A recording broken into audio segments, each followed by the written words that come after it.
अगर एक बच्चा 12वीं के बाद किसी को कमर्शियल पायलट बनना है तो एक साल में 18 लाख रुपए का खर्चा करना पड़ेगा।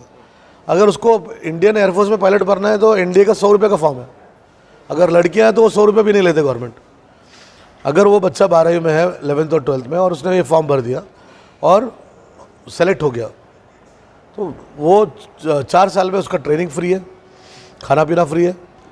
और उसकी उम्र होती है 17 और 4 कितना हो गया 21।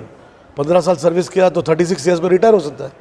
रिटायर होकर जब बाहर आता है तो प्राइवेट एयरलाइन उसको 1 महीने का क्या पगार देते हैं, कम से कम 6 लाख रुपये।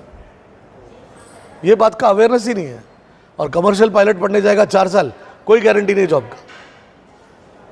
और ये 19 साल तक बच्चा एयरफोर्स में ऑफिसर बन सकता है, चाहे लड़का हो या लड़की हो।